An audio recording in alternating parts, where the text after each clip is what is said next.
Elle avait nous cordes. Amen. Amen.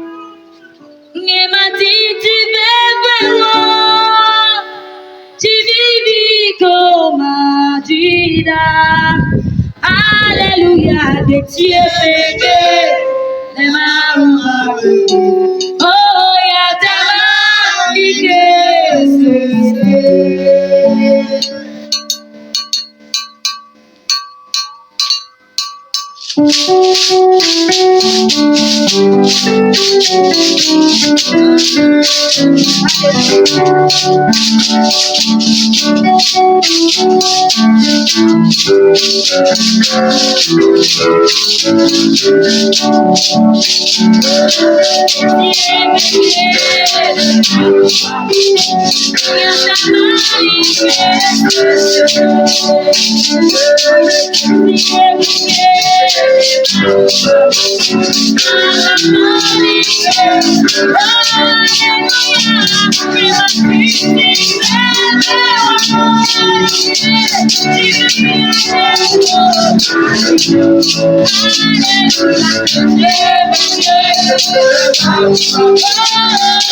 Alléluia. Amen.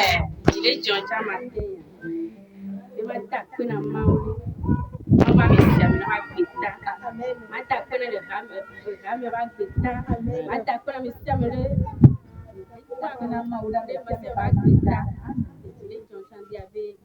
Il faut bien me faire la bague le matin. Amen. Torin qui est au monsieur au tria me fait au mien. nígbà kọ́ta ẹ̀jì gbọ̀ ìyíjà lámẹ́kọ̀ọ́ mi kọ́njí ní wọlé wípé àwọ̀ kò má dà pé náà mọ́ tó ń jọ kúrò àbòkí nípa kí ẹ̀jẹ̀ tó mọ́ bá mi sẹ́ni náà jẹ́ ìtajà kàmínà dọ̀mí àjà kàmínà bí yẹn jáde lámẹ́ sí ní ọkọ̀ àkọ́kọ́ tó kálẹ̀ láyé sí náà ìhàríkàlẹ̀ sí má jìnnà máa ò lè dé kánì. Amenu veve dogawo Yesu wanama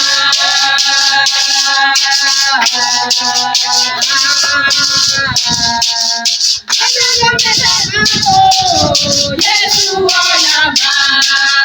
Eya bezwati Yeruko Kodebe Ani bedama Yeona Eya bezwati Yeruko Kodebe Ani bedama Yeona Abenu bebe kotao Yesu wanama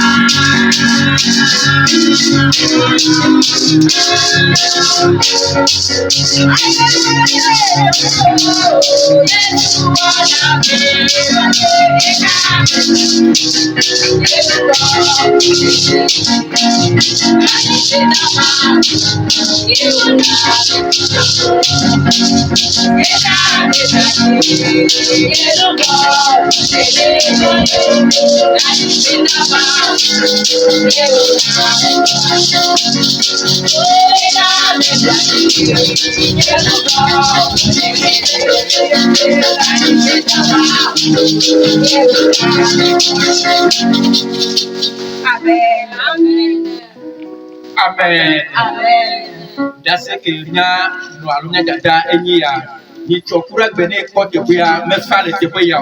menyi bena alo se ya se me ko ye ho atura ka yo na jolo danu benya val pura ogbe eye na gbade le ji na ko ba yo ben kumia ntonu kele wo nto wenye tueva wo atueva me se mina ji wa da pajo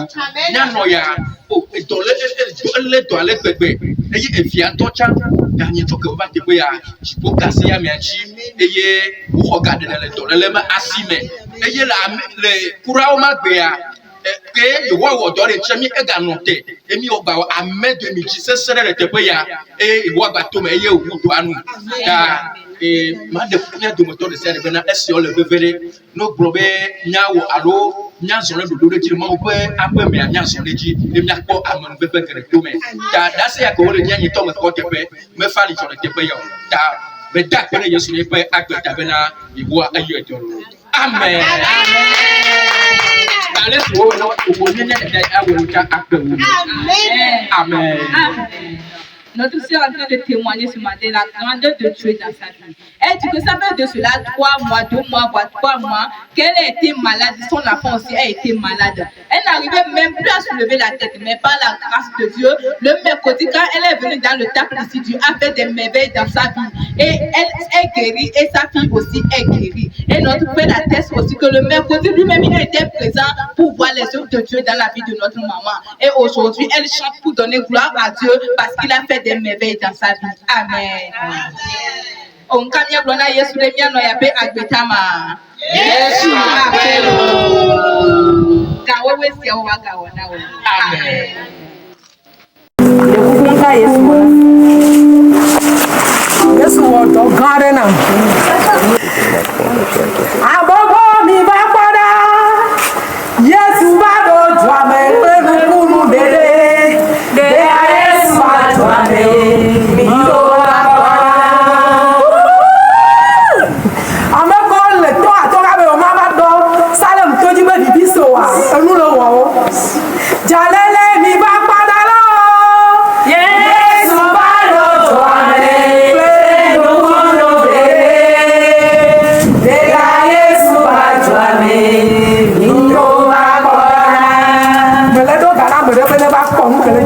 Salam tozi. Amen. Amen. Amen. Eba be me bena. Ni so ya la me video glum. Adomo la du ba domo mu po. Kaka mu jopa domo mu po. Wani so wa mu lo moto. Ya mu du. E bi e kan be ya ni adambe yo. Aba hala ka ko kaka la possible. wotro gane sole yiwa po do mala click on do mala ngaka nyi nyere kema o nuka ba po do mala du do mo mu po re nuka la jo ndelo click on po do mala mo ko nyanya go tutu lo o hala ka kwa ka ko ga de on so yiwa avivo je jinye bo mo po ti agba jojo ya bo mo on chaka chiko mo po do me agbepe Mustafa poto me twen kakara ko se fofo me gato ni apodo me agbaton bubu amu kan tolo wo ye no ku de ku gane le mo fe amen fe me to ato me do man ka ma wo na wo mu ka ma wo na ma ye am so gba na mu ba ko mu la kaka me ne pe ko nye ja ikon ji chon nye ja fla ba ka chike chon ba so to ji bo ko ni si le palo mja si ko so ko ro adiru ba mo ku si koreji e mu do bra deji be nenyi be nyatepe afonye kana salem toji pe tututua na mu sorti ya so san nu kala ku ko na anu adola gen amen kwa nyatepe a mu so si aso san ka mu sa si a mu tutupa evogwa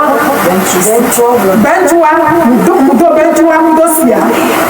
kwa mo tutupa ta mu evogwa wo fogwa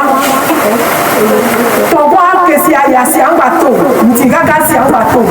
kwa mjo tombe abe si akamechi na mana kwa ja wa be doy o mu kana la kodwe ma la ku kodwe me o to bo buswa amen apo ezale ya o se wo fana la bonya nya bonya so la bonya ni be ba ko na kwa na so ko tutu kwa la to amen jo wa lo ko mezande ko kwa ya ko kodwe ma ba bu ko fu bi da ko en moi ko guarantee nya ba en mo ibo en moi guarantee haraka kwa en moi mo ibo ma ko e ke ba juni ya ni mu ba ka nuke bajo yibo ya yo kwa me Yesu ape kwa ke vinye boba e bi o se we amare ke la mi ale do njo ko numbo saba eyi zale kwa fe Yesu chaba do be se we la me ple de ke ma mbo jo eyi Yesu jire nya bo nya la amen amen amen amen oya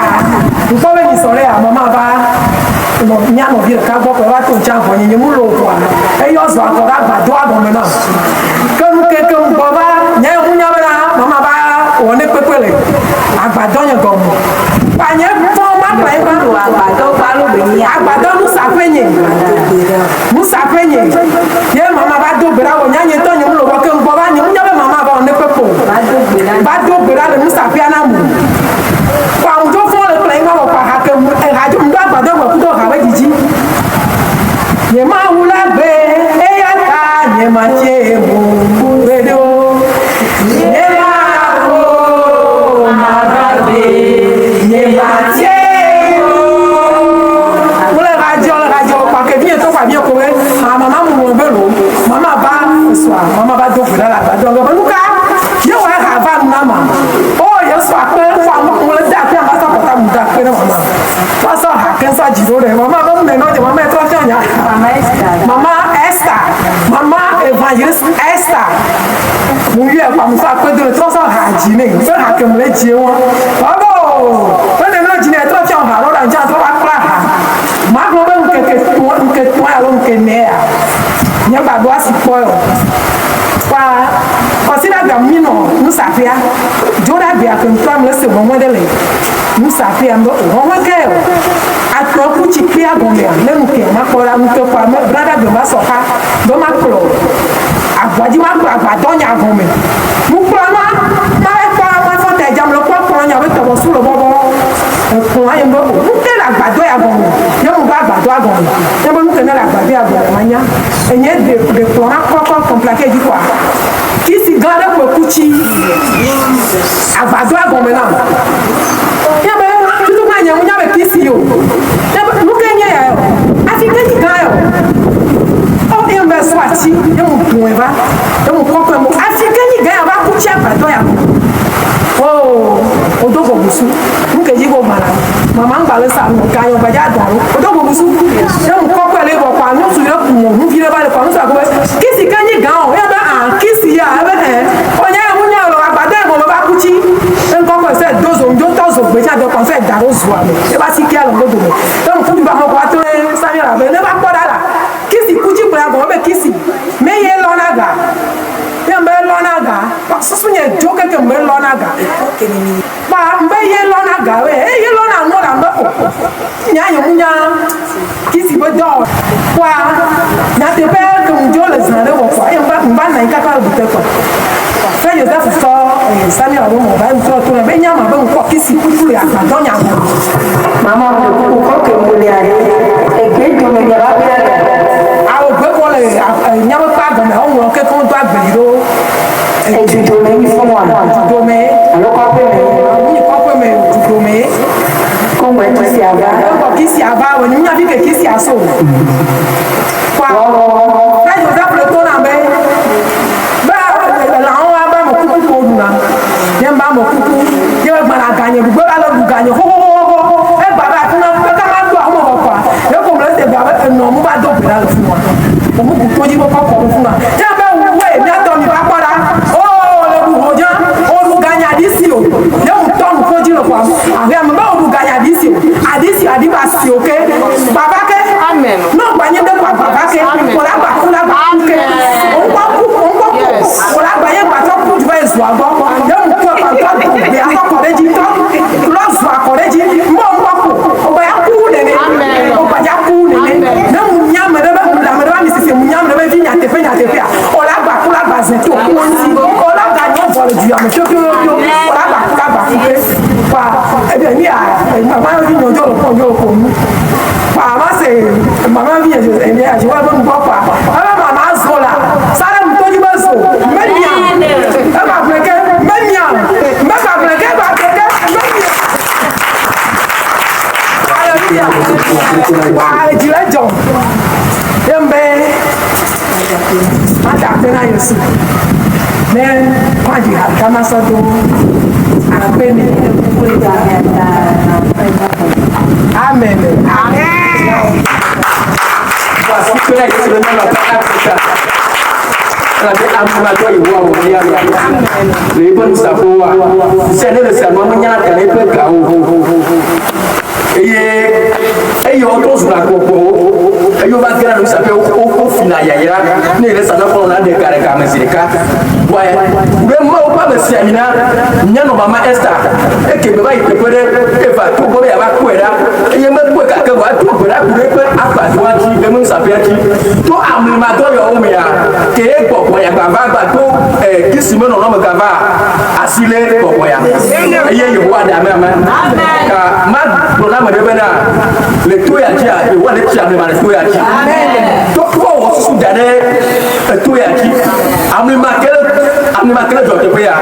la do ta to amen amen ne ka je bo Yesu nya no pa ka to ta ma yes amen amen amen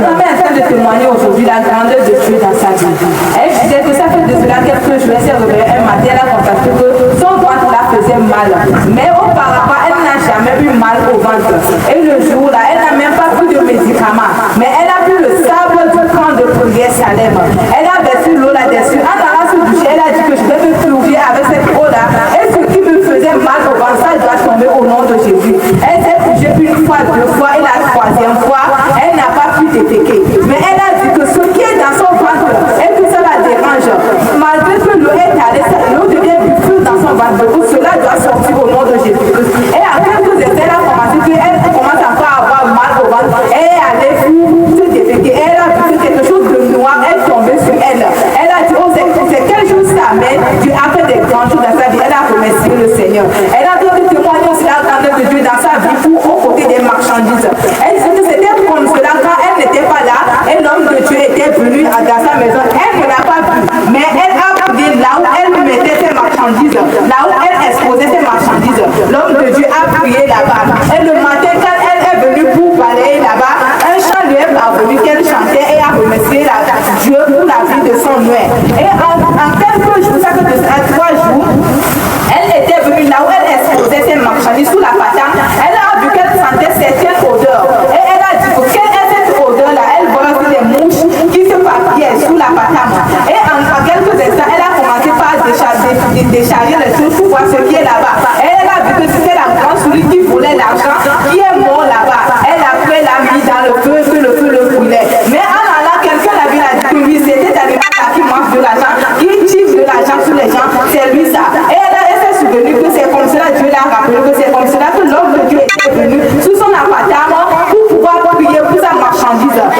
Dieu a fait que ceux qui venaient et détruisaient ses marchandises, volaient ses marchands, que ça ne volait pas dans sa vie. Dieu l'a combattu pour elle. Et elle est venue ce matin pour rendre grâce à Dieu pour les meilleures choses qu'il a fait dans sa vie. Amen.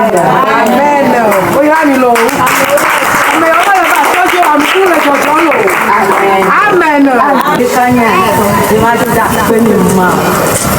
Kotɔri da kpɛnɛ ma o de ma misiamina ma gbeda lɔlɔ kata gbasi wa tete labe ma o tia mi ma le nɔyi meviwo ma gbɛmɛ le gbɛnkeke ame tuma ya emi kuna gblɔgblɔ buɖo yawo la gbe me zã ne ezame ga ɖeka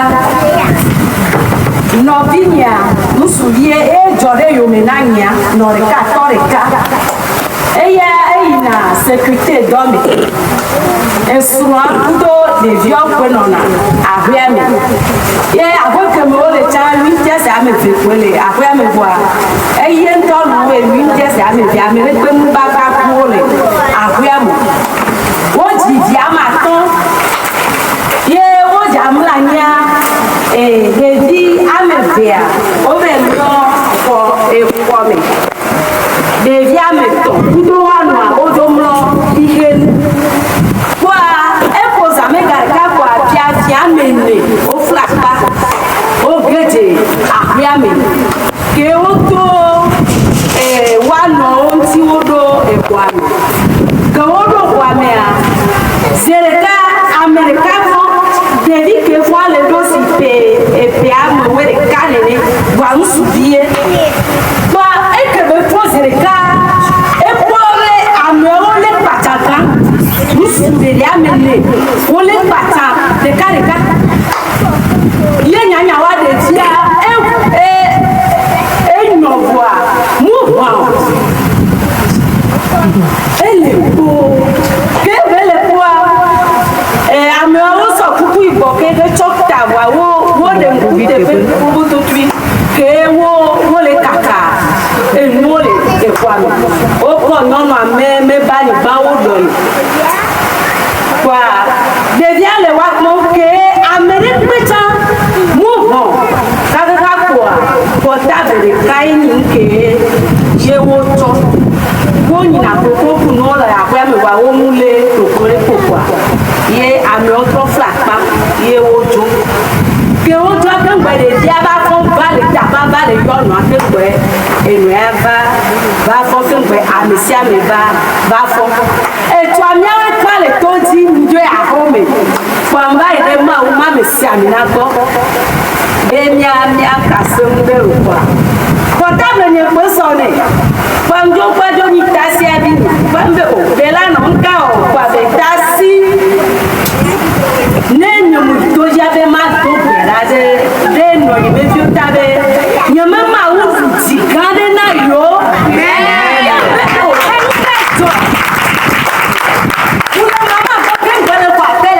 Same kwa bena kwa esonya tonu kekeka va kwa mbebe ne ba sese une ne tam be esa be ma la le tole amen kwa kekeke be ko ni wa tuna ma ko bulo ye no vi nyanto bulo tia me wole patare kare nyono akudo via ore nse kae le wasio Fɔtɔ le da kpele mawu be mawu dzina mawu bawo awa gã ɖe na le gbɛnkeke ame tɔ emusɔ kesɔ ye wo mu yɔ mevi be na nɔnye meviwo kudo wa srɔ wo ye ti afi wo ti wo kpolokpolo be ma gbɔ le ti ko de ka nya ɖe.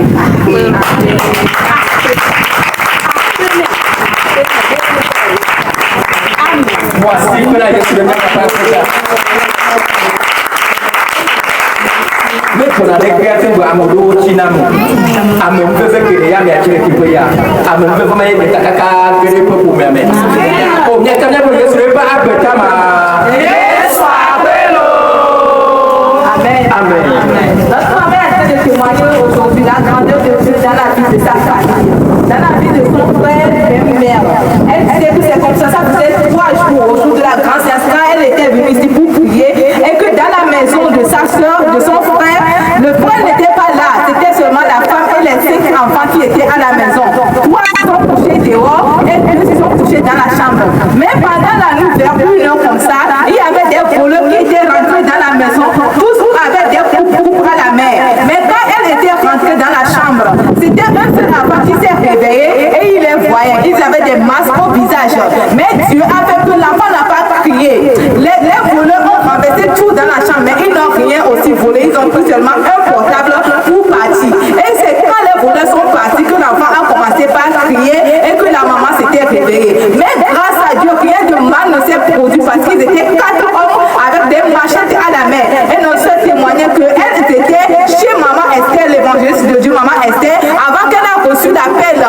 comme cela, que des voleurs étaient venus dans la maison de son frère et tant que son frère n'était pas là. Elle témoigne aussi la grandeur de Dieu dans la vie de ses frères aussi, que si ce n'était pas que c'est Dieu, ça serait que ses enfants et sa femme seraient déjà morts. On va l'appeler que c'est comme cela que ses enfants étaient morts. Donc elle rend grâce à Dieu pour la vie de son frère et de toute sa famille. Amen. Amen.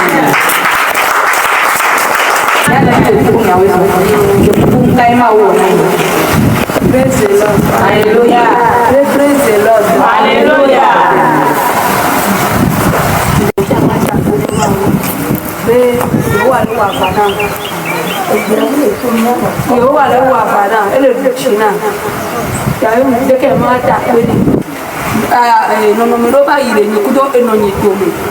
Denyi be masoro mi henya kaka enwebe na nyuma jobe nye paga ikoko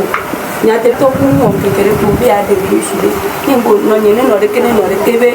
e bi kudo eno edo la donya do la segom ben ne wo ne bochire ben musuwa ikela nye to pela vani nyate bi ano ni nno be ma benya na yo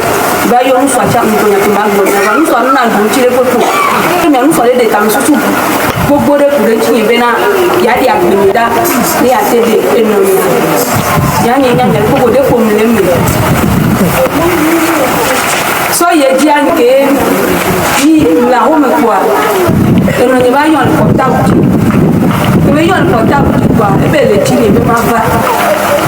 ebe da gbe ebe zare ebe o trop di kwa kale ba ga won ga nyenya me fale le to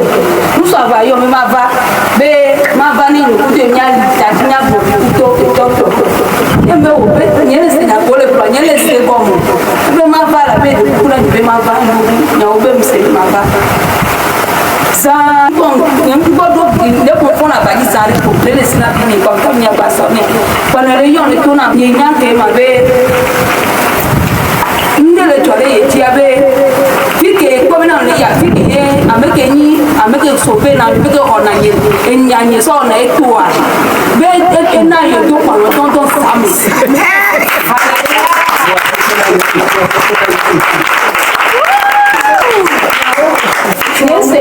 ye mse ko mode ebe na si pe na yesu ni ne ye yemuna nya ikudo yeso gele de fia yeso le tapa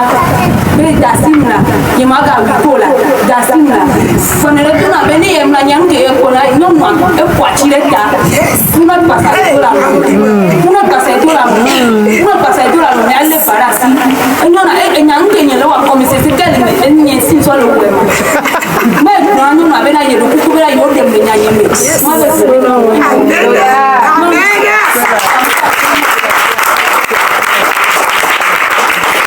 hello ba kare tani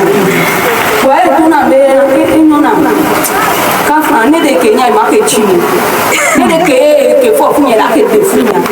bena e to tinya nkere tuye kaka na dia e na be chini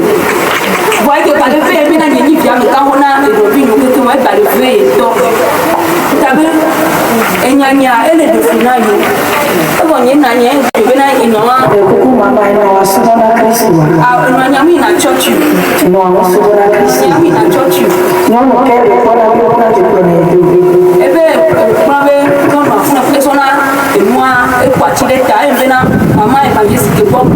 e maya kopia ebe ti papa be to di nyamu dina tabe tam e be kwa ebe mabulu kumena kudo nyambe le kuna ima e ndio tuje sia me bale bro nyana ima e ndio si ndio le bale le na no ma ko ben bale di banya so much ko ta bale to ya te pia mi ne yani ma ke be ma ga ko ta mna sa ka ni tele e wo ben de kwa ju kwa après to ba so le ko ga yo kwa ye le ti kaka ni kwa mo ba mi re ko na yo e ye le ti kaka ni kwa mo ba mi re ko na yo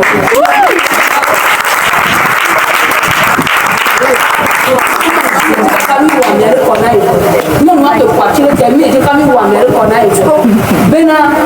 e de fune bena ye de ko bena e de fune be ni ye chi ni no mo ni fati ni ba ni to chi ni ma ula o ni ni ba ni be ma to chi mo ko ke le tipo o so bana yo kaka na e la ba ni to chan sa ma di ni me ah mo mi je be ku to na wa ko ki yen ko du bari ki to nya to serka ni to ma di ba ko ma di ba wu ni anya na ni to mi so ga si so ki ko ma ke mi ba mo mi ke le ko to sale ko dia ona bana de la wa bana ya ya ba chi chi wa le to na be e no na banyak dia di pakai nanti even kita kosra ke bila sopo esorka no ni ba go ni ba no yo ko no ko bien ko kana na me si ba ri na de kita bena mo ki ni su ba chi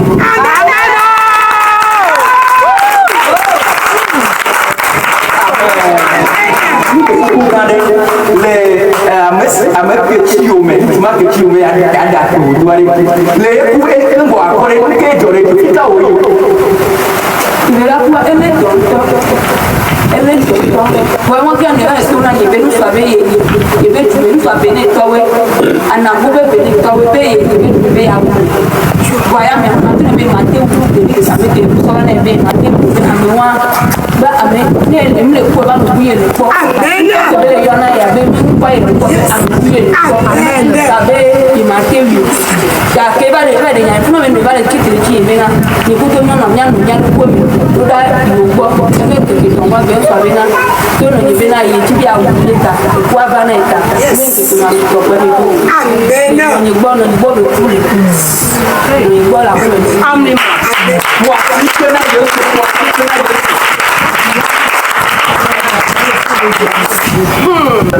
Kasra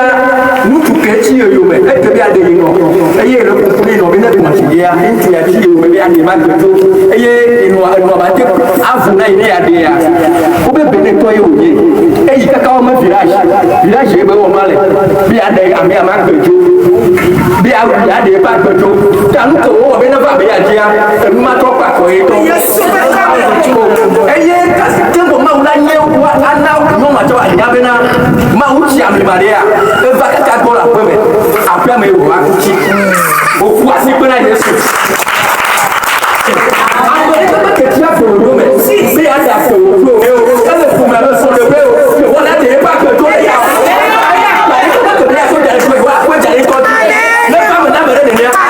Yesu pe ni ko me ne ka na ko Yesu ne ma ba apeta ma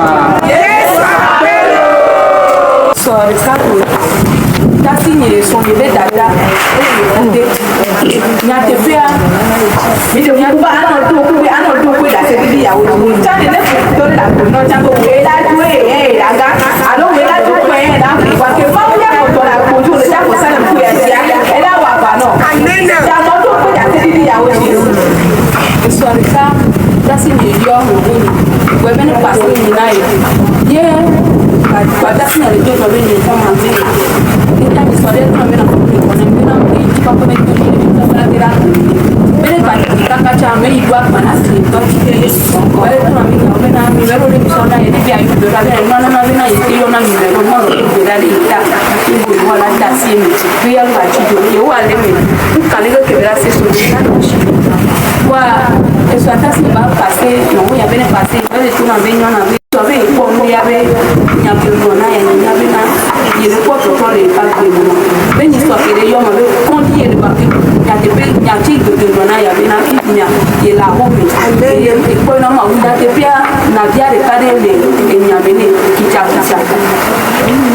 te ma so be ne yo ya be na dia be da ka nya ko da le nya te pia nya ni mu na bi ko nya bi ka ki ko ba be na dia bo yi bo de bore kaka o ebo ba arinwa yo le ko wa to ajire ba joro me ko ti tere ti bela de gboso nuvo dia wa to ba jire ba joro wa do me o da ko kicha nya te pe we wa no gire kale le ya nken te jore ke to pa ti te kwa e ko be je be dina no ya de ke america wa to ko ne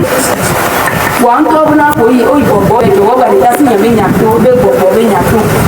bobo e ko joro wa to me to nya kija e bo le da ko ta ko wa me to me ti ya ko wa me me te ya to le wa ko le da ko ta ami ko ame ke to to na to di ka ta ko che be dina de ke ko che be dina de ka mi ta si mi la o mi ta si ne ta ko wa be o no ka si bo ka ka le e ya mu te le ti te la wo ko ka ko e ko dia ebe no le leve na ebe no leve na ya mo go na nu fi ame ke leve nya me ye yu aso nya so na ebe a o ebe nya ku ko mo ebe nya ku ko mo be na o leve na ebe no cha na ebe na e mo na bi no no ni be no ya e ya so so isi ya lo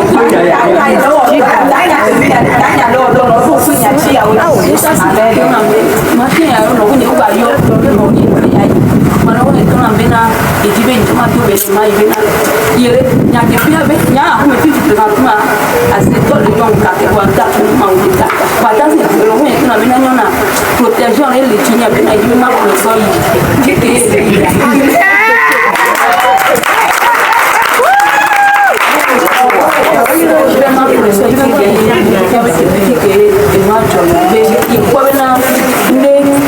na nwa e protection le ti ne be ko na me wa be da bi di ma ko ni ma ma ya me bi o ko ba mi ke le ko na ma ne de mo le ma yi ma yi ta be ne e la no ke ko ma ne no ke ko ni ba ka be mi da o ni ke ba ko le ma ba su ni ya yi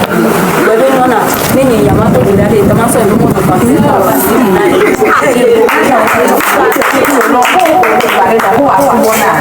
o lo nya yi na church wa ke wa le mi ta e to je le ku be na mo le le jo kwa e ku ne no ya ke be ko na be na ti ke ni ko ji amen na ni ko bi de ma to bla de fa ma le ba si nya yi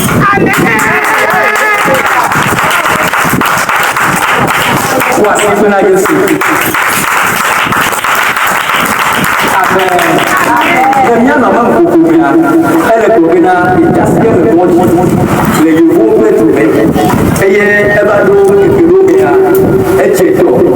eye ukoji ebayo irongo eye ukoro ubene passer ino kime sona eyo na nayi eyo passer ne eyo le to la nyano ya ewure bone bi la mle kona ibe no do ko ade ta eye nyano anya ko ko ni a e ko be na tepe kere yi nu ti fa fa tepe eye yehu apa me pe vele tepe ya e ti na ri ma yehu la acha no ma le ba gbe me eye wa ko to yo yo amen kasia amenya ke nyano ya ko a enyama awo to le nyano ya pa agbe me amen eye le ale konji ole la fi le wa pele to nya ya ko me a Kristo ayo eye ko ba ko me amen amen eye bia ako yia le nyano ya le lo wa pe o me ya o ko be na ifia ile ngoji ta ele no na ya ta o le o do be yo a pe to me ne eye wa ko abati de ko ya eye ko ti wa ko to le a ko le to le ma ta to le ma a le a ko ba le ko ya mo ke wo tu no lo pe bo mo yia eye o le pe nya kaka sirika yo wa to nya wa to me wa to to ko ti nke wa to do akama to ti wa to wa to eye o le fe na wa no me o wa le fe ma le mi ya me na amesi le fe na mi ya me to ye wa pe nu se eva amen me be ye wa pe nu se eva ta le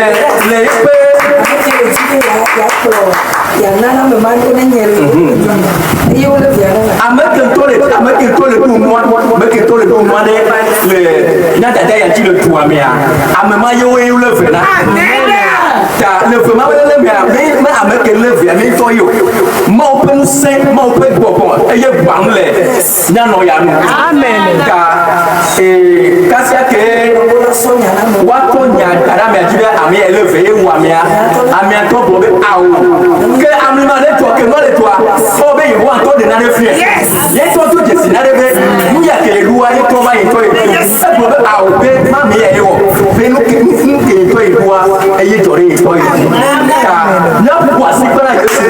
to ne no ye ka ya amen amen meke minyi le programme ne yi ke wo de kai ka fo le to ya jira je wo la a so to jo awa pa lo aba ko lo o nya ko de je wo la kwa ma ama no ba to ra jo awo mi la mama na meke ti nya oboa de wa ada mama to la ko ni ya ele to le miano ya fa atre ta ne va mena me refa ni super ni ko amen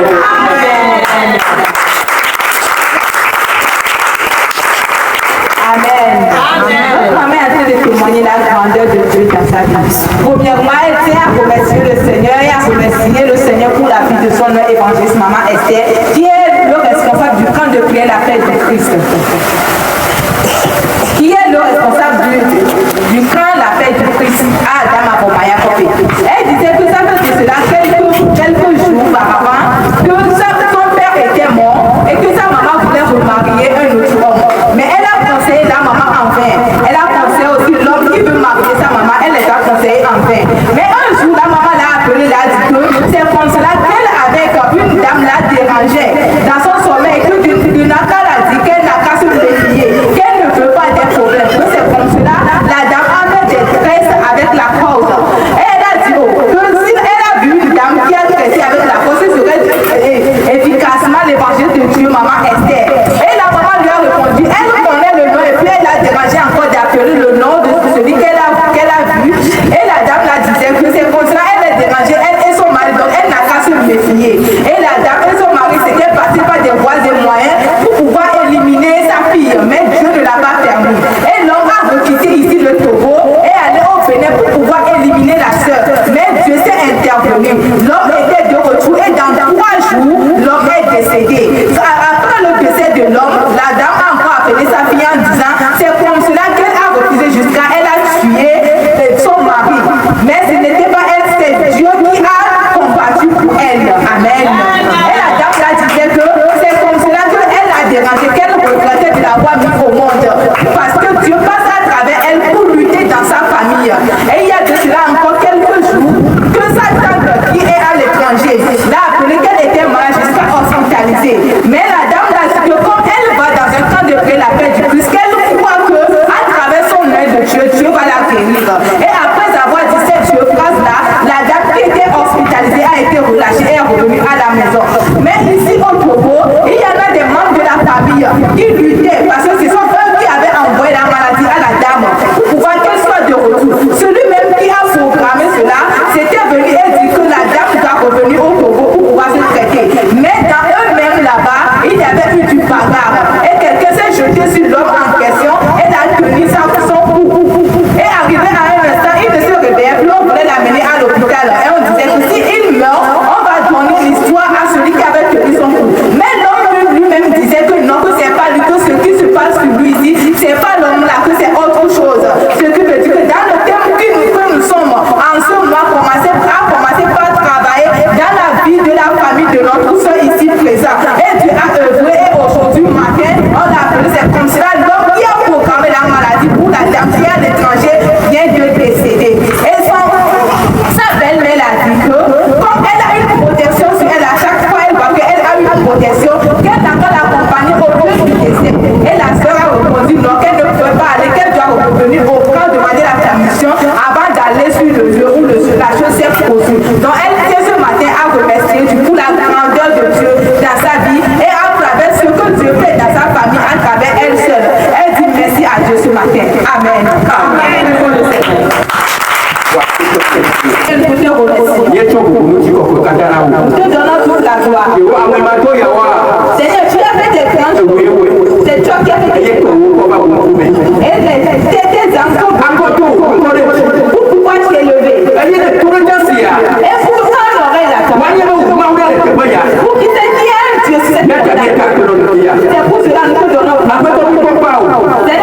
Kristo Nazareth tɔgɔ